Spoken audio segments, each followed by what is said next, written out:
And you are watching Black Man Spy, U.S. Iran Economic D-Day cast, day number 39 of the second phase of the 173rd day of the U.S. Iran war. You know, the one that was supposed to go 2 to 3 weeks.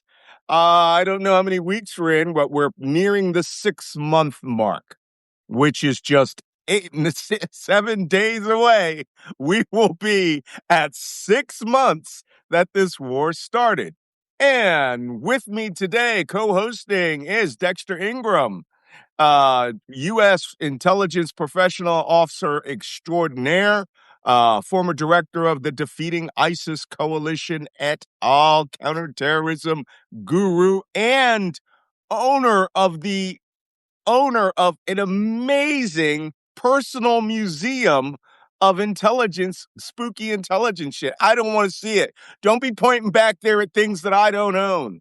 So, second only to the Spy Museum and the CIA Museum, that guy's got a personal collection that's amazing. And weren't you on Waj's show the other day? I was. That was a Showing lot your of fun. shotgun umbrella or whatever that shotgun cane or If you want to see it, it's here. It's brand new. no. We want to Took talk about 3 politics. years to get it. I don't want you bragging. You already beat me on so many different levels. My tiny little museum is nothing. And Waja, the exceedingly gay lion from Minneapolis, Minnesota, Saudi Arabian uh, Saudi Arabian whisperer, which we're going to talk about today, and geopolitical expert on the Middle East and the Persian Gulf, who is not a spooky spy, but he knows what he's talking about, and his collection of hats is unrivaled, except when I break mine out. So, but every day he's got his little fezzy going right there. All right, Waja, how are you? I'm amazing. I want to congratulate America on a big milestone of reaching $40 trillion in debt. I'm quite sure about 30 of it went straight to war. But your credit score just went up. The return on U.S. yield just went sky high. Just letting you guys know it's a big milestone. Otherwise, it's always a pleasure to be here. The Middle East is on fire. I heard people were Nothing selling is the same. freaking treasuries like nobody's business. The Japanese just dumped $26 billion of treasuries. And the people that are buying them the most, which, by the way, a treasury now is essentially U.S. debt, is the United States government. And I also heard that we are servicing that debt to the tune of $1 trillion per year is the interest on our debt. So, congratulations. That's like saying, congratulations, you jumped off a bridge without the bungee cord. Or congratulations, your aircraft is going to successfully land nose first at 300 miles per hour, but you will arrive to your destination. So, okay, thanks. Oh, by the way, you notice that my coffee mug, I am in Canada, dodging all of this for now, but I do have to go home at the end of the week. I'm here to get my teeth clean, guys. It's 40% cheaper with the exchange rate. I actually had a crown put back in the other day. You guys will, I came up here to have that crown put in. And I have military health care. I have TRICARE. My copays are about $400 for that, for doing any dental work. They charge an enormous amount of money. Dentists just go, oh, it's the U.S. government. I'll charge $1,000. It cost me, with the x-ray, $140 for the entire procedure. Okay, that's 1/3 of my copay in the States. So I just took out the debit card. I go, here you go, take my money. Now I'm having a full teeth cleaning and what do you call it? Descaling, the full shebang. And it's probably, well, you got to use jackhammers with me, but it's probably going to cost me $100. You know, it's funny, Malcolm, when I was in France at Interpol, Oh, Um, France. I remember going to a dentist, right? And everybody in France has like universal health coverage and they have Yeah, they do. cards. And the dentist was like, you don't have a card. We need to take some x-rays. And I was like, how much are the x-rays going to be? And he's like, they're about $4 each. And I was like, take as many x-rays as you want. Hey, buddy, They're you about have to pay $4 $12 because I got to take 3 of them. Exactly. Can you Oh my afford God. it? I dug deep. We did it. I dug deep. Like 400 in the States each. I got to tell you, one of my friends, well, John Aravosis, I believe, who was a big liberal commentator, I believe he was in France and he had a detached retina, full blast surgery. Everything had to be done to repair his eye, follow ups. I want to say it cost him $1,200, Mm. which is part of the problem we have. So, hey, by the way, before we go, I showed you my coffee mugs. What are you guys drinking out of? I have Au Canada. Spy House Roger. coffee. Well, I just got the new Spy House coffee. I've turned them on to Spy House, baby. That's And awesome. and which I is got my- that? This is my Naval wings. Aviator? Yeah, these are my Oh, wings from VQ4. oh, your VQ Oh, mug. it even has your name on it. Yeah. They hang this in the wardroom. VQ4 is the shadows. This is from the early 90s, so it's from a while ago. Well, they're retiring the EP3Es now, right? I'm not tracking. Why do you need them when you got Triton drones with data links? You don't need I any of mean, that bullshit. EP3s were sub hunters with the Sonoboys, and I No, can that's the tell you, man. P3s are gone. Yeah, well, yeah. I'm sorry, the P3s are gone. Yeah, they transitioned to P8s, but the Y- EP3 signals intelligence aircraft have a completely different role. And why even bother? You can actually use a P8 with a data link for that too. So I'm just telling you what I read on Boeing's website, right? Nothing spooky about this. So, hey, listen, we are nearing our 1,000 people. We always do a little light banter as we get up to 1,000 people so that we don't have to repeat everything that we have here again today.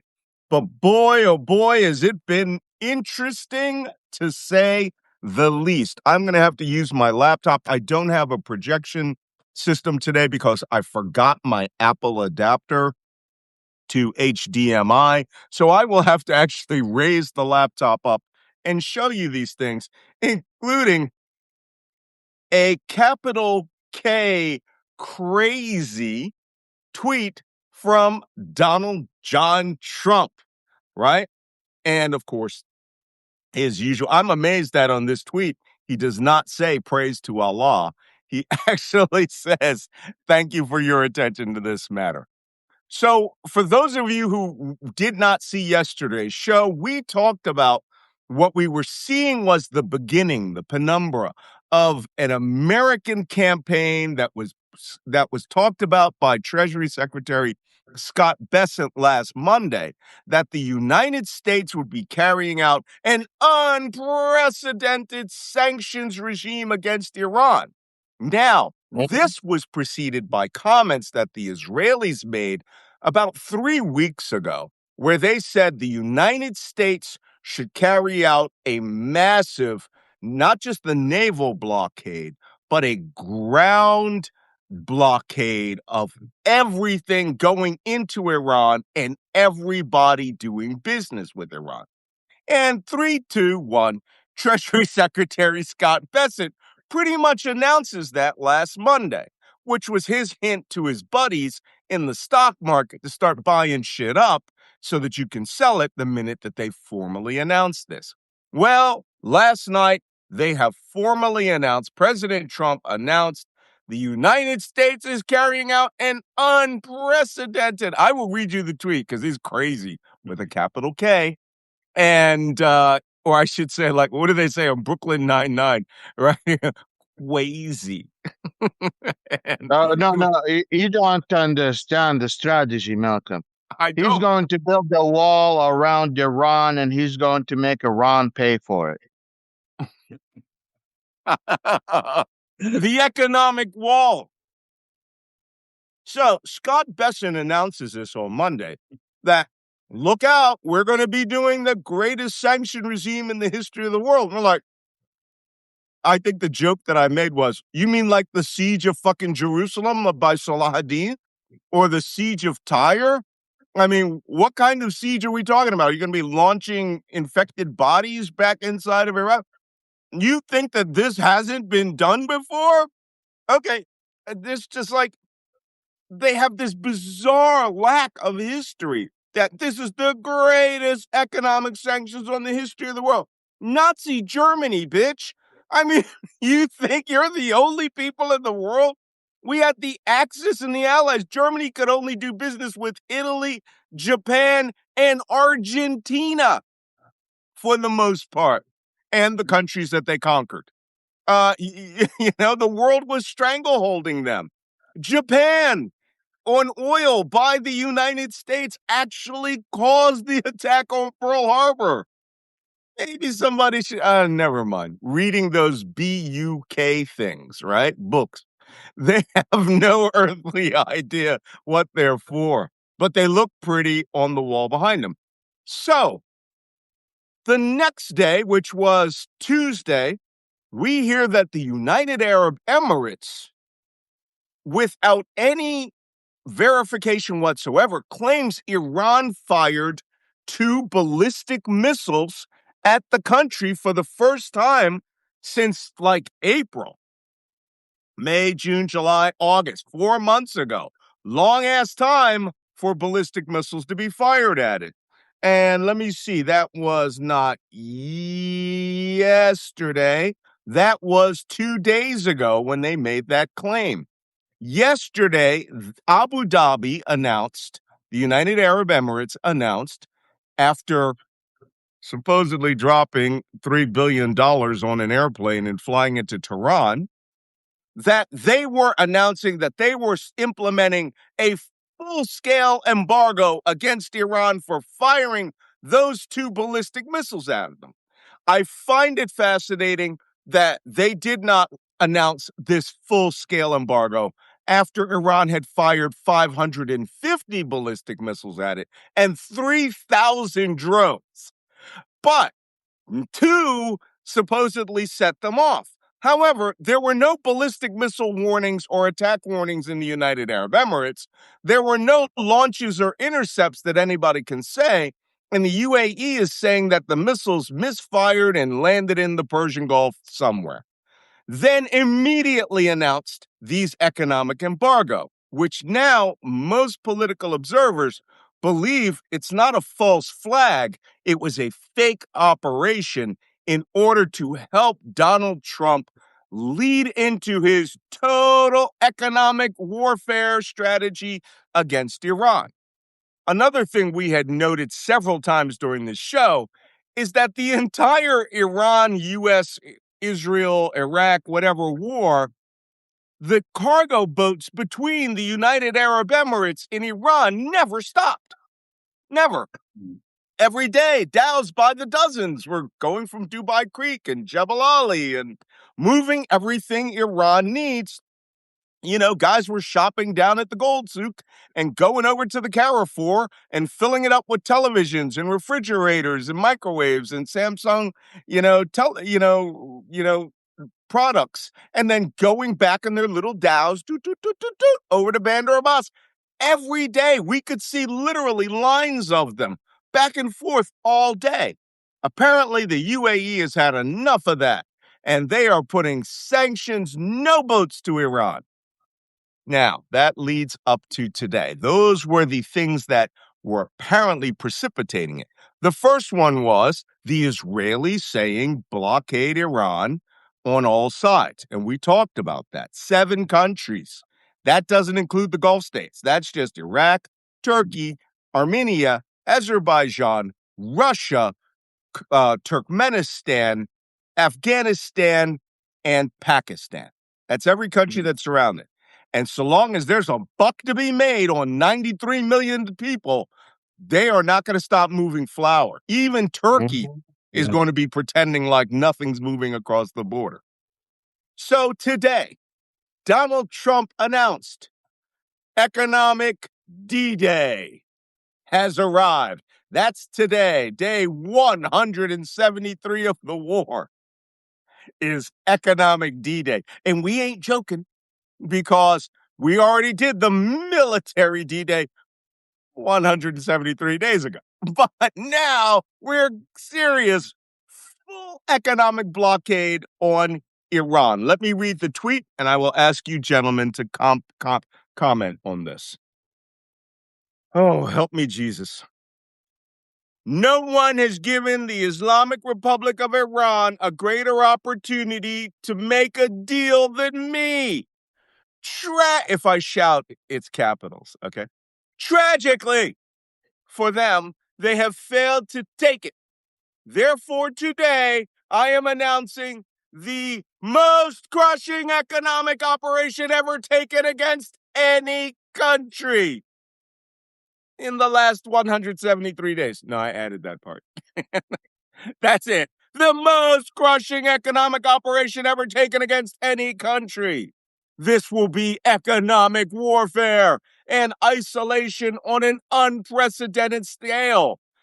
Their navy is gone. Their air force is destroyed. Their military factories are now rubble. Their currency is worthless.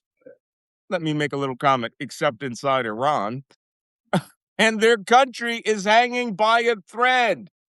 Today, I am also announcing that, and this is the part for all of you to know, capital any country that allows its financial institutions, businesses, airports, or government entities to provide any type of lifeline to Iran will itself face tremendous economic consequences.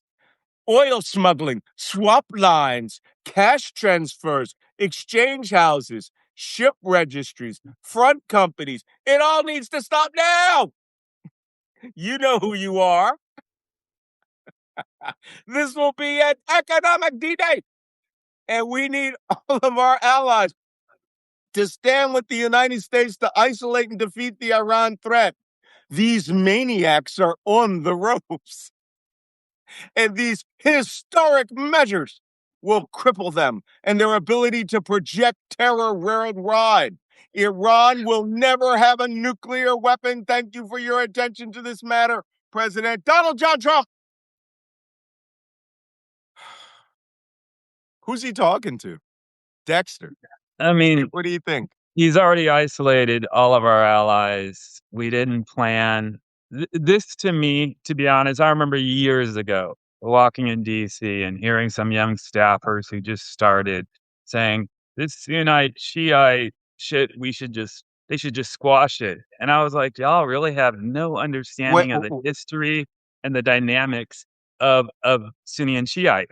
This reminds me of the same type of people advising this current administration and the Secretary of Defense and the President and Treasury, who just have no understanding of history of the region, and they just are playing in simple terms. These are people that haven't served, that haven't experienced hardship, that have really little life experience to be able to manage this situation. So our partners are isolated, our allies are isolated. You know, we're not putting tariffs on North Korea and Russia. We should be doing this type of work when it comes to North Korea and Russia. We're just kind of throwing things at the wall. There's really no leadership. There's no strategy. There's nobody informing like the reality. It's all cosplay almost. To me, it's like they're playing a video game. Karen Kelly says, Der Gruppenführer is mad, y'all. Yes, he is. But the question on the table, Especially, watch. What do you think? While I get more coffee, because after that shout, I need some more coffee. Go ahead. First of all, we have to start with what is Trump doing to have such hard opinions and not be able to hear the rest of the American voices.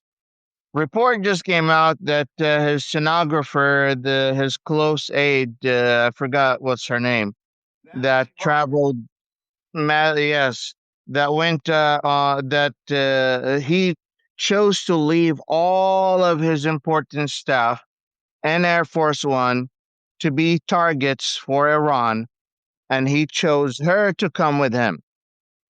That's his Reports have boo-boo. told reports have told us that she does two big things for him.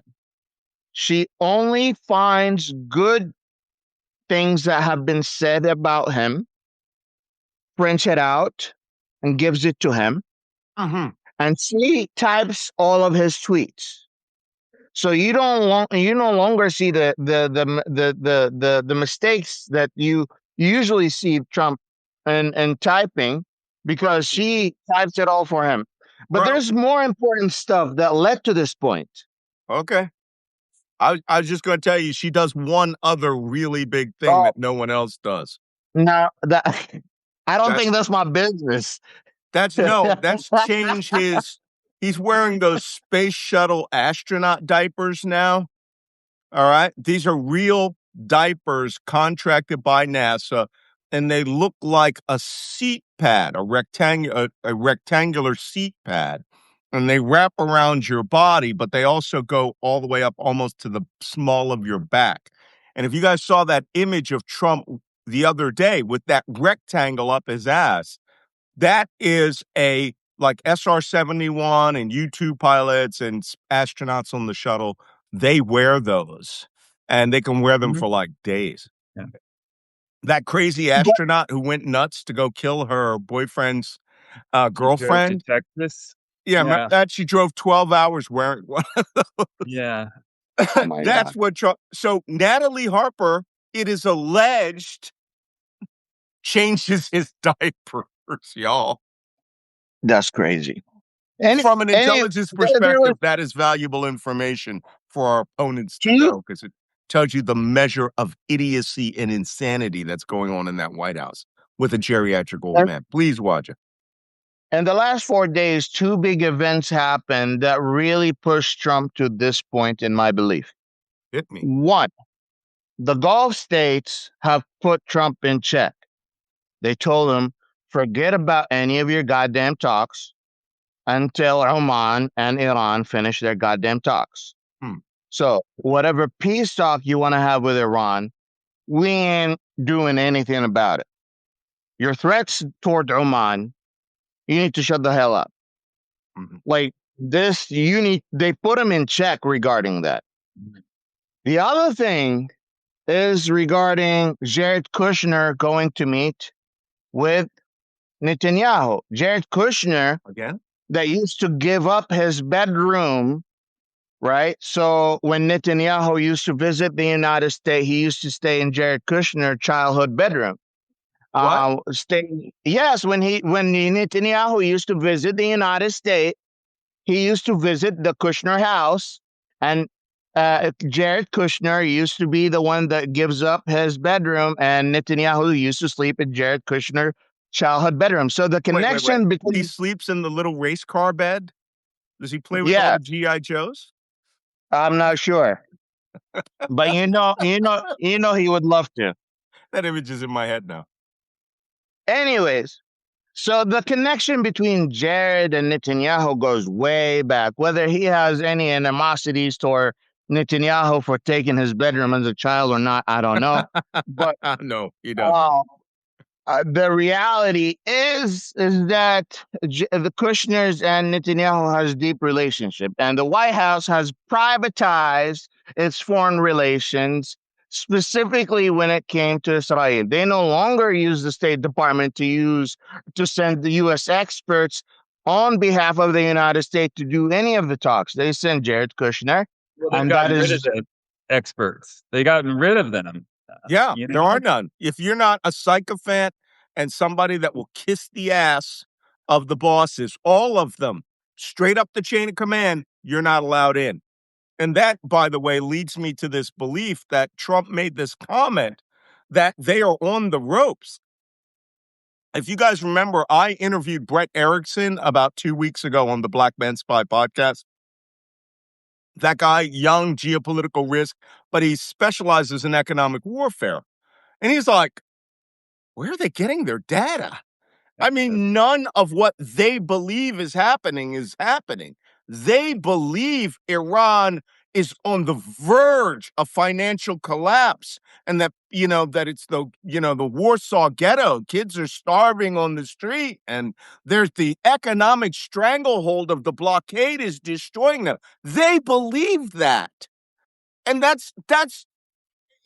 mean, all I got to do is watch 30 seconds of Al Jazeera, watch what's happening in the background behind whoever's talking, and its markets are open, people are doing business, and if I'm not mistaken, I recall Donald Trump saying several times during this war, particularly after the second attack phase started, that America is with you, people of Iran, and you need to rise up against these times. It's like, bitch, I got to go get lunch.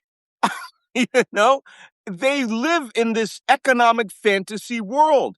And it's clearly, especially with the UAE, lived in the UAE for 10 years. For them to suddenly, we saw those two flights with billions of dollars on pallets fly from Abu Dhabi to Tehran. And it's like nudge and a wink. We're putting economic sanctions on you, Iran. Don't spend all that money in one place. Somebody might try to trace the bills back to the Central Bank of Abu Dhabi. But, it's absolutely crazy. And this is what he said here. The key question I'd like to ask you two is, before I go on a rant, who's going to break first? Us, the global economy, or Iran?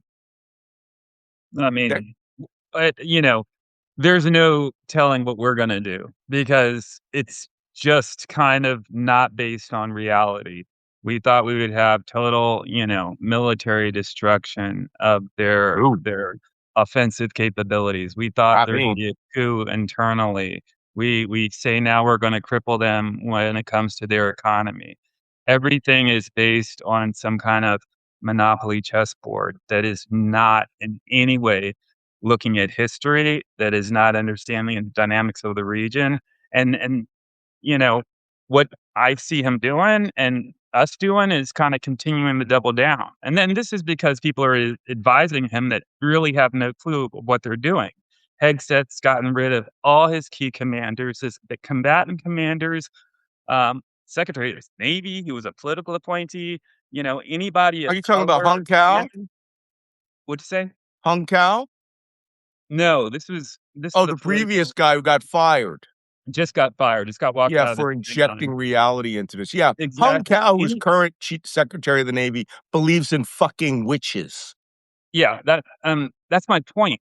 There's nobody grounded in leadership that actually has experience that is informing these decisions. And so what you have is people who their whole life have waited for this moment to play war games with real life people and ships and missiles and then pull economic levers that they think would somehow influence them if they were on the other side, but they don't know their enemy. They don't know who they're dealing with.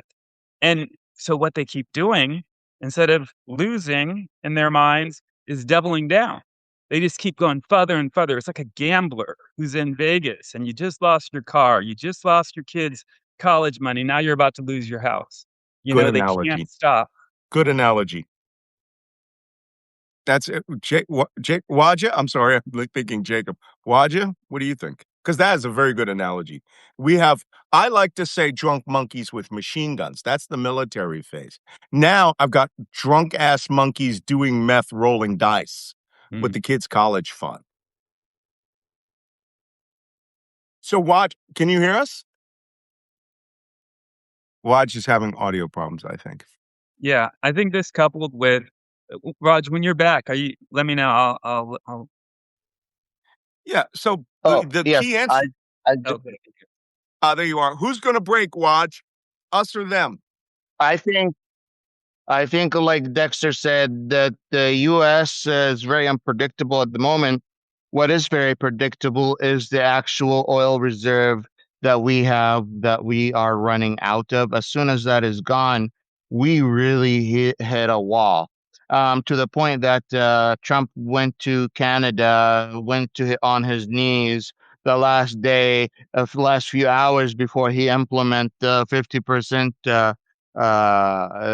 tax on Canadian goods. He was like, "Oh shit, we need oil. Oh, we have the Keystone pipeline. Oh, maybe we should refix our connections with the Canadians.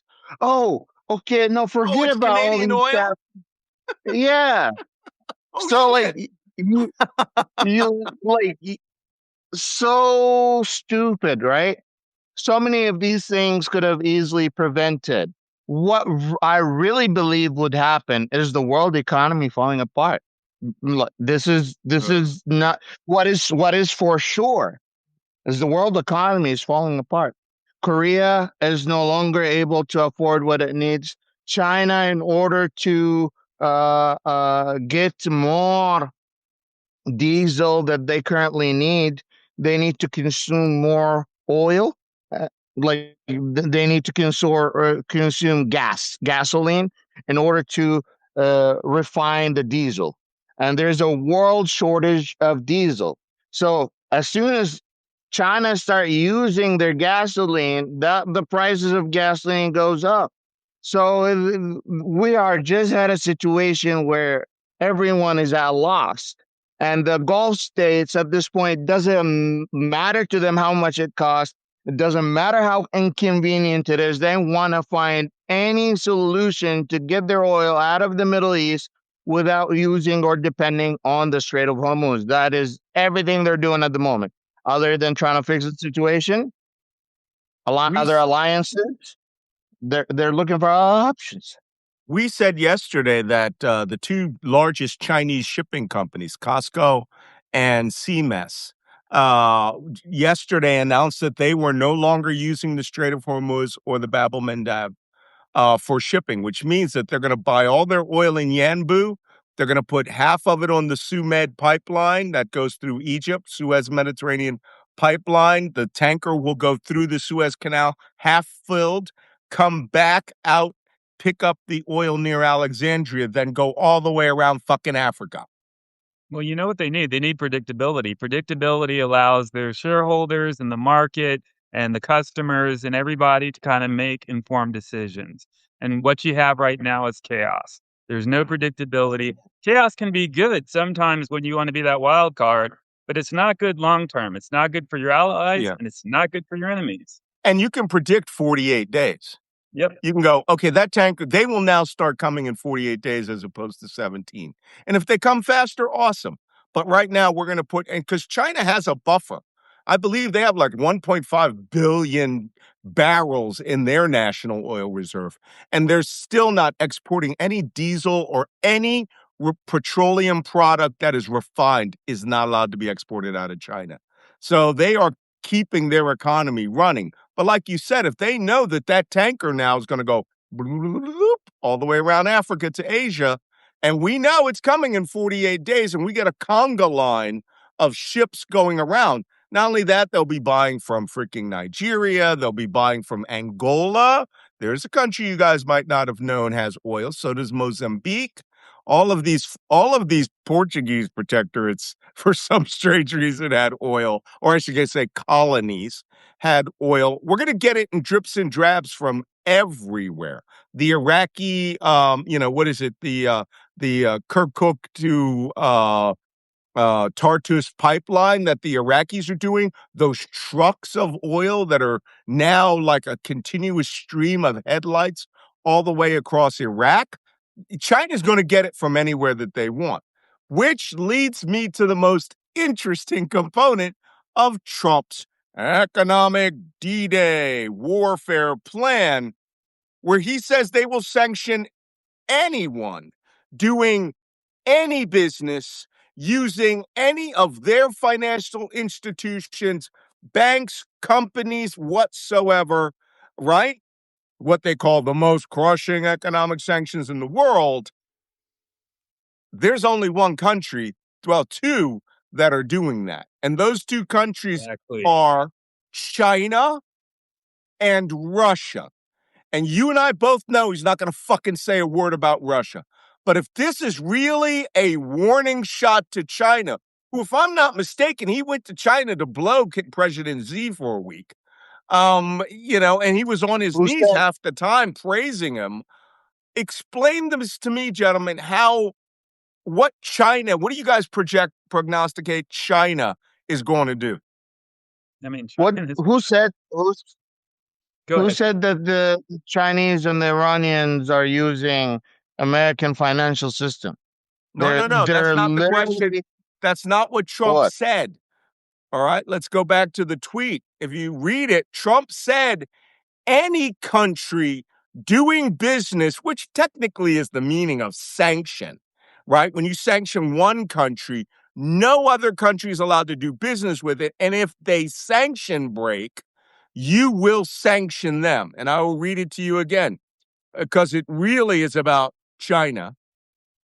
But Trump's comment was I am announcing any country that allows its financial institutions, businesses, airports, or government entities to provide any type of lifeline to Iran will find itself facing tremendous economic consequences. Oil smuggling, swap lines, cash transfer. He's talking about Hawala right there. But anyway, he's talking about China and Russia. And we all know he ain't going to do a motherfucking thing about Russia. They could send down all the TNT and drone parts and intelligence they want. But why would he take this shot against China? Do you think it will have any effect? Because it comes off as China to me. What do you guys think? I mean, I think China is the world's second largest economy. I think that China is a competitor to the US, but I don't see them as an enemy. I think anybody who's really into national security and understands the geopolitics will understand the competitive nature. We know that China is great at, reinventing a lot of the US technology. We have a lot of Chinese students in schools here. China's already a big kind of piece of what the US system But is working with.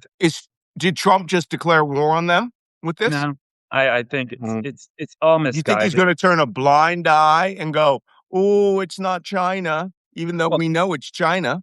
right, Chi- and what's gonna Bluffing. happen, Silicon Valley is gonna suffer also, right? We're gonna sit there and anything we want from drones to cell phones, you name it, those are the things that come from China, the key components of that. So, again, this is all just misguided. It's kind of saying, "You're with me or against me." It's this middle school kind of mentality, and when you look at Russia, when you look at North Korea, who we're not putting tariffs on, but we're trying to threaten everybody else in the world and then isolate ourselves further from key components that we need. We need to, what he should have done when he went to China was find ways for common ground. Stop things like fentanyl. Stop, Common ground. but it's just not. It's not happening. It's not in his DNA. Okay. Look, the man is an 80-year-old demented, senile old man who thinks he's the master of the business universe. And as we saw with North Korea and his comments just yesterday about North Korea, Kim Jong un really likes me.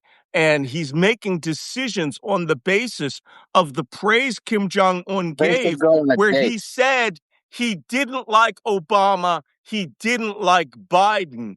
He doesn't like anyone, but he likes me.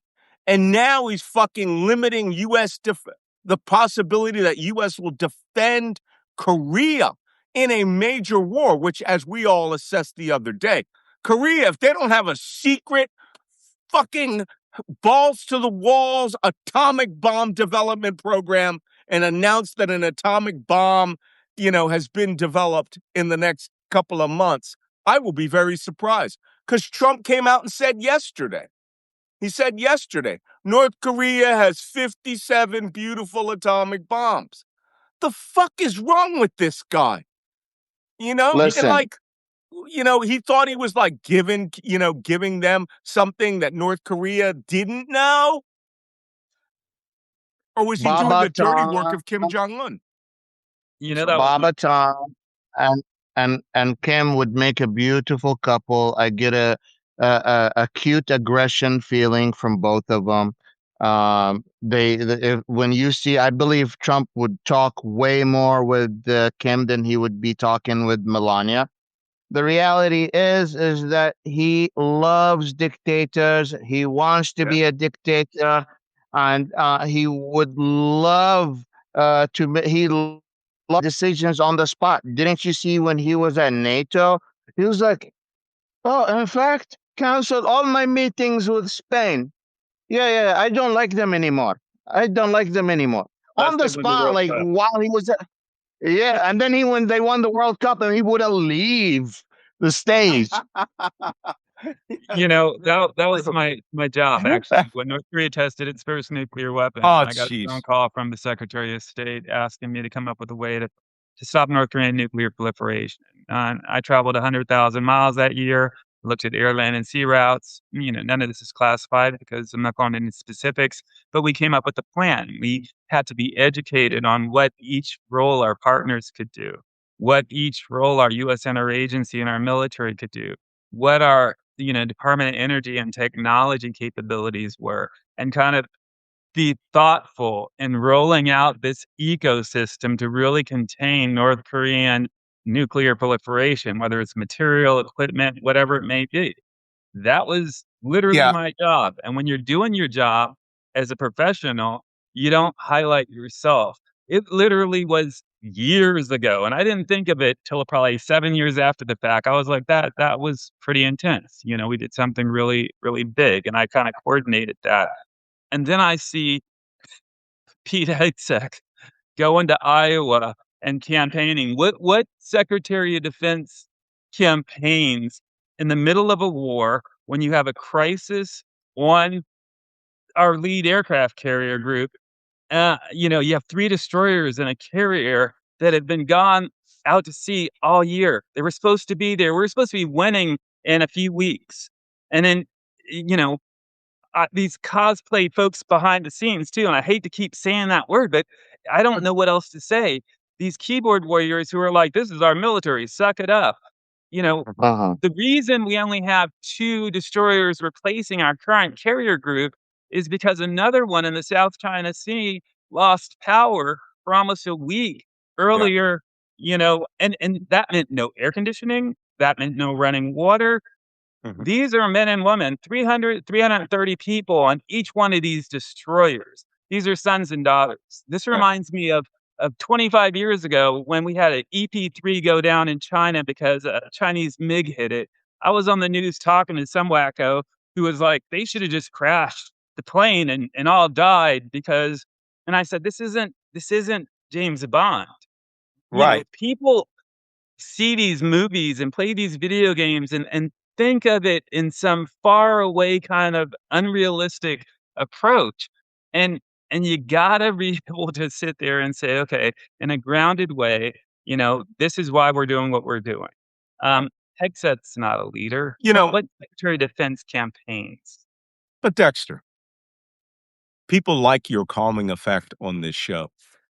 I, for one, find your embrace of common sense and rationality and measured discussion really unfit for the Trump administration era. I look Well, forward to your returning after the next president comes back to recalibrate us back to the America we were for 248 years. But now we're talking about drunk monkeys with AK-47s dancing to meth. yeah. And you're right. You're absolutely right. And I will nominate you for Secretary of Defense. But we are in this world where Donald Trump is the only decision maker on anything. Anything. And if it displeases him, he gets rid of you. And right now, I think this reminds me of something you'll appreciate, Dexter. When I wrote my book, An End to Al Qaeda, which I'm amazed I got that actually published by a regular publisher. I think I was with St. Martin's or Hachette. I can't recall. It was an analysis of Al Qaeda and how to defeat them using counter ideology warfare, going against their Islam, right? Using Muslims to counter ideology. Mhm. But at the same time that book came out, didn't do well. Great book. You can still, I still have copies if anybody wants one. The Bush administration adopted a strategy of, let's not talk about Osama bin Laden. Let's pretend that he doesn't exist. And this was given to him by an Iranian American millionaire. Right? And it's like, what? And, where did you come up with this philosophy? Let's pretend he doesn't exist. And it lasted about 6 months until there was another major, massive terrorist attack. And then the secret war of Al Qaeda, the Arabian Peninsula, broke out in Saudi Arabia.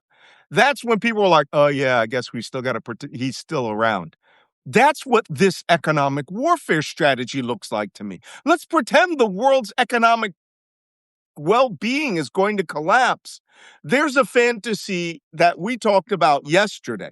Someone is reporting to the US government that they move 10 million barrels of oil per day through the Strait of Hormuz under escort by US Navy warships. And it's like, Yeah. What? what? Okay, 10 billion barrels of oil per day, by the way, is 50% of the pre-war oil.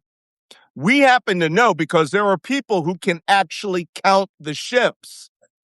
That 6 ships moved yesterday, and most of them were container ships. And the one VLCC, very large crude carrier, was carrying Iraqi oil coming through the IRGC check, multipass checkpoint, and was turned around until, their multipass was topped up. There is a weird belief because they talked about it yesterday. Scott Bessent was talking about it yesterday. We have opened the Strait of Hormuz and oil is flowing freely. Bitch, are you out of your mind? Fantasy has now replaced fantasy is what they are actually trading lives on today. Yeah. Somebody says they need their black man spy bear to snuggle against. You're right. I need one too. Go on. What do you guys think? Fantasy baseball has replaced reality? Are we willing to bet our children's livelihoods on that? We already have. Mhm. Oh, fuck. It's not are we? It's like how much longer will we? Yeah. Okay. You guys wonder why I'm going to Egypt. It's I still am in shock that we like kind of have accepted, you know, if you look at the timeline, look at Hegseth 4 days into the war. Look at what he said 9 days into the war. Look what he said 14 days into the war. Their offensive capabilities are gone. He doesn't understand that destroying ships and destroying certain, mill or land carriers, it doesn't stop drones. We learned nothing from Ukraine and that war. We should have. We should be like, that's the future of warfare. It's kind of World War One meets Star Wars, right? That's the reality there. No, That's a quote from meets Lioness. Terminator. You know, HKs are a real thing. Hunter-killer drones are yeah. now the number one killer on the battlefield. They hunt you down. So when you've never really, led troops in combat and you get rid of all the people that feed you information and then you kind of keep saying, we're winning, we're winning, we're winning, we won, mission accomplished. That's words from his mouth. And we're still, right now, there's no talks happening, not behind the scenes and not overtly. Let Oman do what they do. But the U.S. is kind of out of it. And then we're threatening Oman, the one country that is actually negotiating, trying to put an end to this on that could realistically allow us to save face too. Because doubling down and doubling down and doubling down is just going to get more people killed, is going to spend a lot more money. I think it was 67 billion more. Hegseth just went to Congress and asked for to continue this fight. Um, what was our initial goal going there? Wasn't regime change didn't happen. They're no further away, really, maybe a few months from any kind of nuclear capability. But we lost the Strait of Hormuz. We've lost lives. We've lost billions and billions of dollars. We got to have adults in the room. Yeah, Uh, this, concur. that's the part, though, that drives me crazy because we're kind of, we're just so used to being gaslit. Yeah.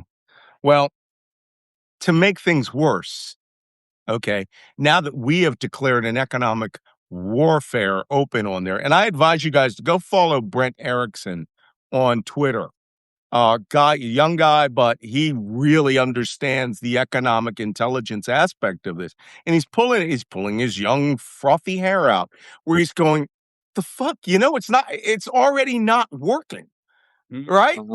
When you drop bombs, that's a form of economic warfare too. And one of the things that he said was, um, ba, ba, ba, ba, ba, ba. Well, first thing he said was that the UAE statement the other day was Trump's closest ally in the region giving him cover for, with an imaginary attack on a country that their economy is not going to break. It's agrarian. It's 93 million people. And as other commentators have said, I thought you wanted them on your side. Now you're going to starve them? They're going to be flipping birds at America and watching Lego videos all day. On the other hand, the enemy has a vote in this discussion. The Iranians announced today they, too, are going to start conducting more intensive economic warfare.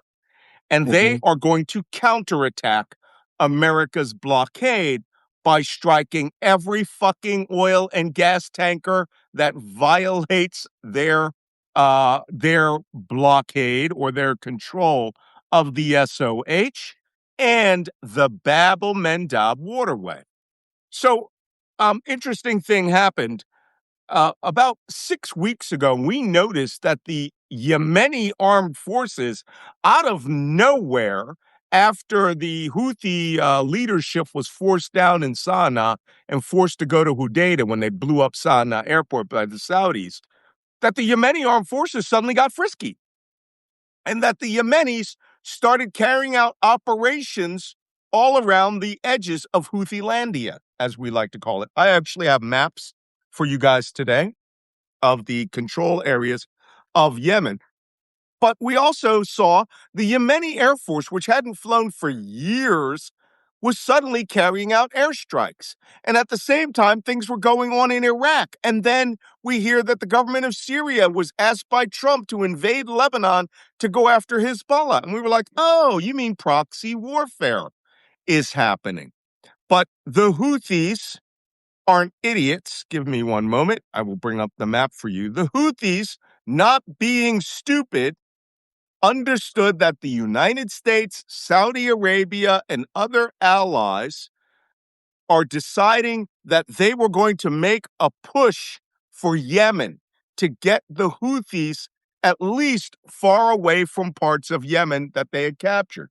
Right now, the center of all of that attention is the port of Mocha, right? Mocha. And we, of course, have been laughing about Mocha because we kept saying, hey, Jacob, Wajid can't come because he can't travel. We were like, hey, we got to get to Yemen like ASAP and get to Mocha before it falls back in the hands of the Houthis so that we can say that we got some Mocha coffee. So, but we got it from the source, right? This is the only way to do it. It's the only way to travel. But it turns out the Houthis have other thoughts. I don't think they're going to let us get to Mocha, because this is the current state of an offensive being carried out by the Houthis on the port of Mocha. And now there's another place that, believe it or not, when I was in my 20s, we port visited off of it just to take on stores. It's called Dahbub. Dahbub is a small village just north of the bottom of the Bab el Mandab waterway. Okay? Bab el Mandab waterway is cut off between Djibouti. I'll show the map here. I don't know why I'm not showing the map. This part of the world here is Africa. That's Djibouti. That's Eritrea. This little island here, right, is called the Mayun Island Narrows. It's so narrow you can see across it. I believe it's like 21 kilometers. It's like 16 nautical miles or something like that. It's tight. This is the real Bab el Mandab waterway, the mouth of Mandab. The Houthis are making a play for this entire area that is controlled by the government. That's Mocha. They used to occupy Mocha. They have been bombarding it every day. But their real intent is to cut off this single lane road that goes all the way down and around. And if they take this, it will be a half an hour's jump to take the village of Dakhbub. Dakhbub controls Mayun Island, which means they will have physical control of the Bab el Mandab waterway. Not just their cruise missiles can fly that far. They will be sitting there drinking fucking coffee on Mayun Island, and it will be almost impossible to get them out of there. So when we started this silly little counterattack about 6 weeks ago, attacking the Houthis out in the east in Mayun and Mahrib and these other provinces, Haduramat, the Houthis are like, okay, I hope you guys are enjoying that because we're going for the fucking physical control of the Bab el Mandab. Now you can almost hear the scrambling at the Pentagon going, oh shit, maybe we should concentrate on stopping this Houthi offensive because it goes to Iran's economic warfare strategy. They're not stupid. They're not going to just say we can cover Dakhbub and Mayun Island with anti-ship missiles. Why? When you can set up fucking lounge chairs on it and literally shoot at ships with your rifle on the Bab el Mandab waterway. This is mind-boggling. And guess what? Who has the better chance of succeeding in economic warfare?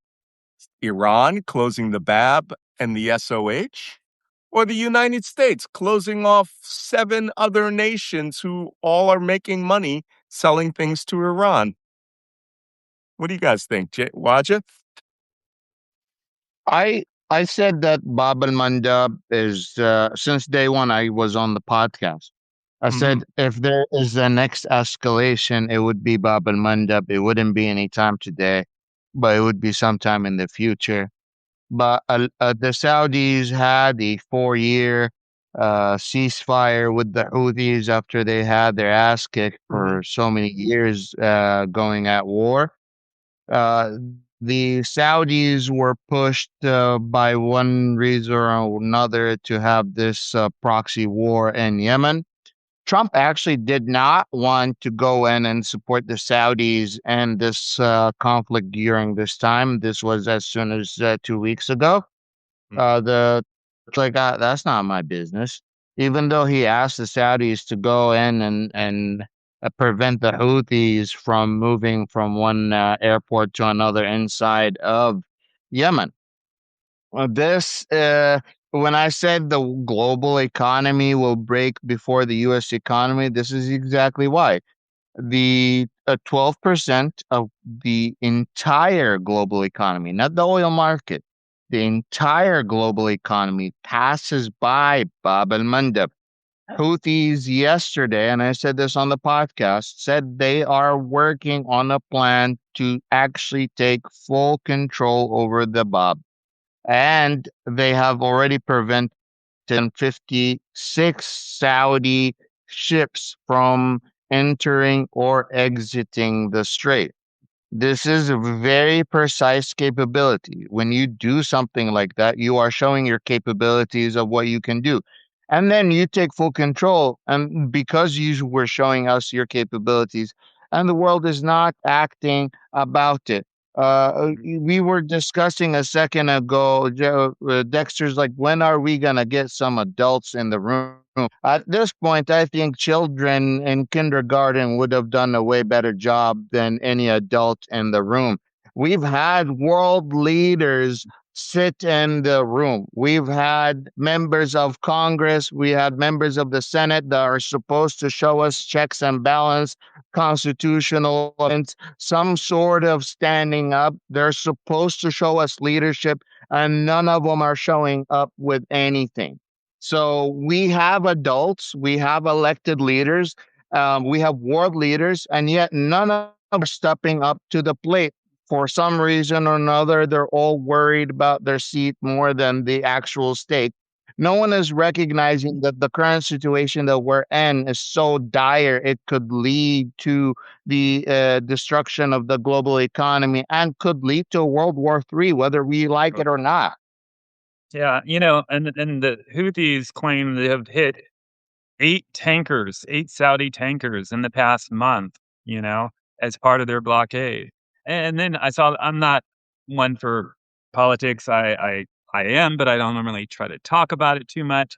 But I was watching the political debate in Carolina where you had Lindsey Graham's sister literally asked a question on foreign policy, and she was like, I don't know anything about foreign policy, but I support our military. She was asked about Taiwan. Did you see her Yeah, response she was asked about yesterday on Taiwan. Fox News? Yeah. No, Her I didn't response see that. yesterday on Fox News to that when they were trying to feed her things and listing off her accomplishments, of which she has zero, other than, she didn't out her brother for being gay, allegedly. No, he's dead, so I can say all I want. But she said, American people of South Carolina have no interest in Taiwan. They are really interested in keeping men out of girls' sports. I shit you not. That's what she said. That's her whole pitch. Wait, You what? know? That's right. All right. She said on Fox News, the people of South Carolina have no interest in Taiwan. Their interest is keeping men out of girls' sports, transgenders. Yeah, Yes, you're keeping America very safe. Good for you. well, it's part of Nutty our buddy. counterterrorism strategy now too, right? We Those find transgender terrorists, man. we find the most, disempowered groups, and we just punch down when they have absolutely nothing to do with us. It Yeah. is disgusting how we do this. Mind your own business. Live your own life. How does certain things affect you? What affects you is foreign policy. That affects you, not which bathroom somebody's going to or which sport somebody's playing. It's ridiculous to me. South Carolina, that's where my family's from. And those people there they're nuts. They're just nuts. Just FYI, in case you guys missed it. Okay, if you go to the bottom of Yemen and you turn right and you go up the coast a little bit towards Oman, you'll see there's a town there called Mukhalla, right? It's the biggest place that leads down if you go straight south to Socotra Island. I will actually bring it up on a map. Somali pirates are back, baby. 6 of them hijacked an oil tanker yesterday. And they're not really interested in the oil. They're more interested in the diesel, a refined product shell. But hey, they'll take oil if they can get it, because I don't know about you, Dexter, but I have been offered oil everywhere. Mr. Malcolm, my friend, he has 50 barrels of oil. If you give me $3,000, you and we sell this over in Oman. And I'm like, no, that's stupid as fuck. I should have done it. I'd be a multimillionaire by now. Which, by the way, Trump actually addressed in his little tweet there, right? Black market smuggling of oil, the Hawala money transfer system, which has been going for millennia, not even centuries, millennia. And Trump thinks he's going to stop these smuggling routes around that world. But anyway, the Somali pirates have something to say about it. They have to say, hey, we'll take that oil tanker.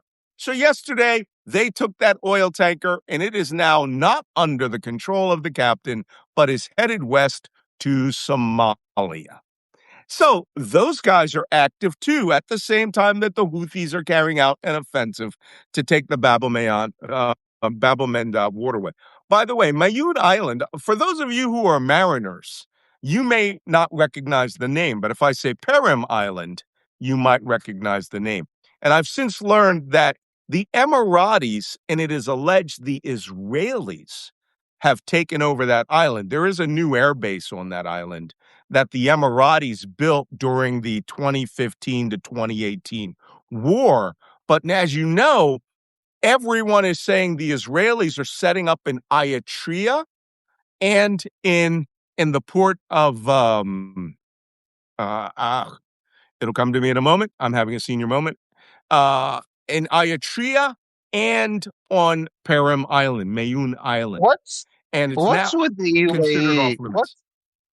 What's with the UAE thinking of itself like a Bro, colonial power now? They are funding like bro. wars in Oh, Sudan. you They're just going. reminded me.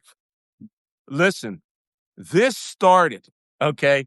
This started about 2011. Okay, full disclosure, I'm not saying that I worked for the government of the United Arab Emirates. All I'm saying is somebody paid me to go to Libya. And then after we came back and made our assessment, that entire assessment changed, and the UAE government and Egypt and Russia took control of eastern Libya, which, by the way, is something I wanted to bring up today. We'll talk about that. Libya, new activity in Libya. But the Emirates, under Mohammed bin Salman, not under Sheikh Khalifa, got extremely expeditionary very quickly. And it started with You mean Libya. Mohammed bin Zayed?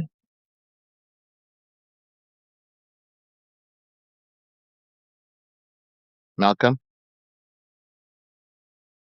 Thank you, Ferguson.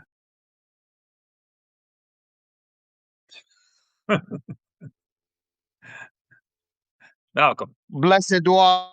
God Nope. damn it. It's gone. Well, what do you got, brother?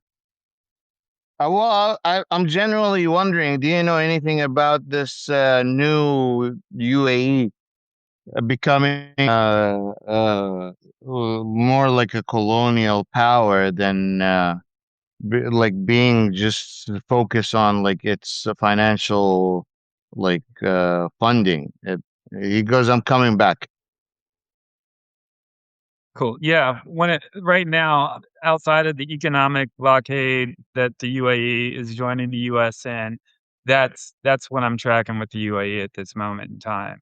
Um, Okay. I any kind of other aspects of, regional colonial power activity, I am not tracking, and I'm not gonna pretend like I am, but that you got me something to read up on now. Yeah, they are funding the war in Sudan. They have been hiring child fighters.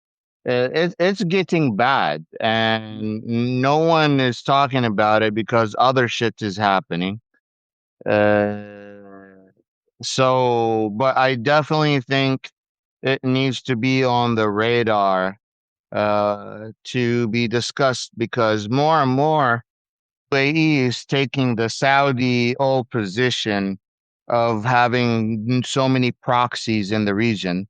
Now they want their own proxies. They're buying, like China is buying so many ports and is buying so many bases.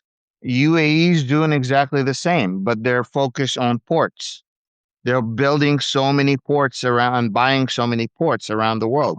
I don't know if you saw that.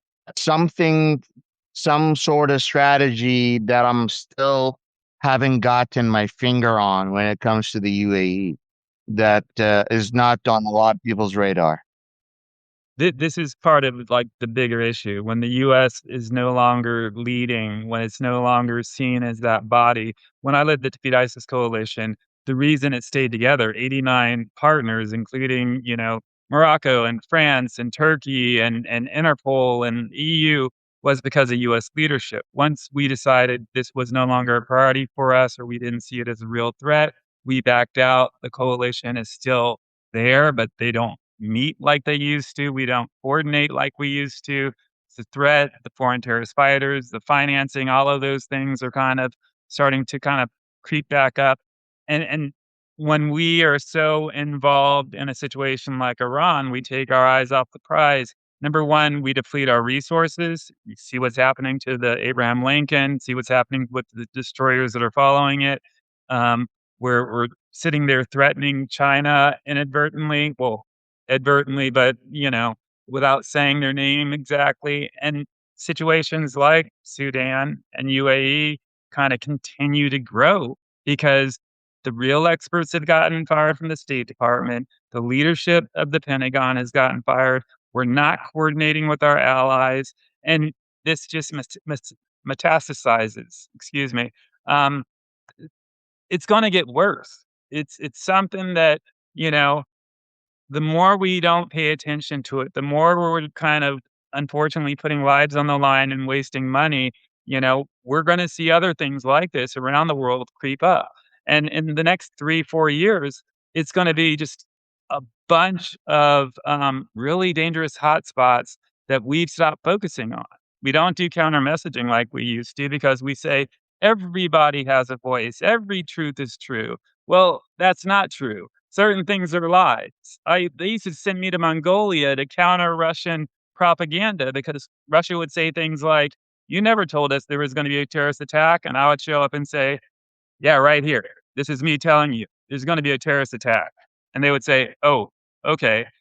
There are certain truths and there are certain non-truths, and we got to kind of get back into being that coordinating body for the world, working with our allies, saying what we know, what we don't know, and what we think.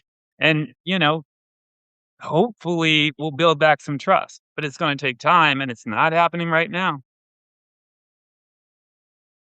It's crazy. Yes, there is a power vacuum. The United States is pulling back. World analysts are predicting the fall of an empire. Not that we want to see a fall of empire, but that's what is being analyzed at the moment, and it all could have been prevented.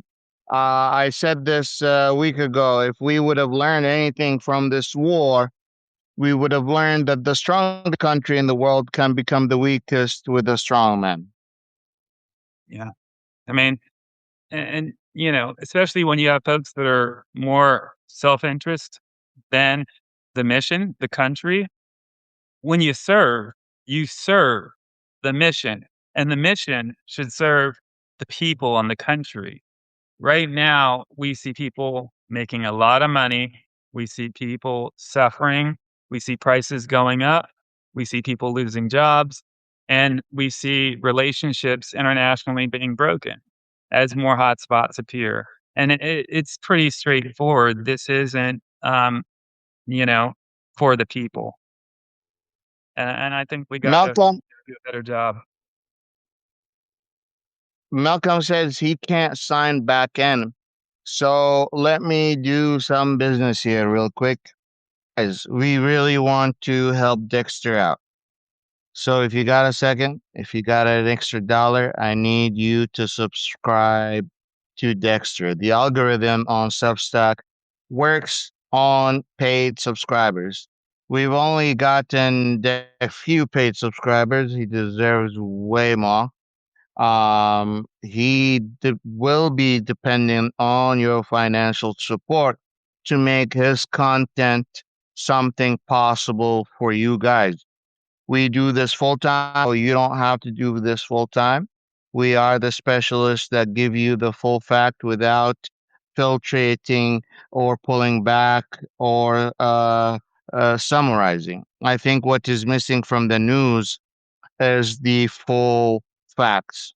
What they do is they summarize it and they dumb it down. I think we could dumb it down, but we should not summarize anything. And this is what we do here on the podcast. That's what Dexter does. That's what Malcolm does. That's what Jacob does. That's what I do. We give you the full news. We give you the full details. We give you the full story without filtrating anything, without an agenda. We just want an educated audience that can make decisions on their own. So if you're seeing this on YouTube, you're watching, please like, subscribe, and then join us on Substack. Take a minute to tell us what you think about the conversation, and join us in Substack. Subscribe, like, share, and then we'll see you tomorrow.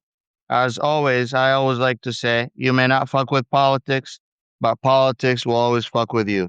I'll see you tomorrow. Thank you, brother. You have Really anything else appreciate to it. say? No, I just want to say thank you. I've really enjoyed this conversation. Thanks to everybody who chimed in, who tuned in, and thank you, brother, for your plug. It means a lot to me. We're working hard. You got it. Absolutely, absolutely. And we'll see you soon.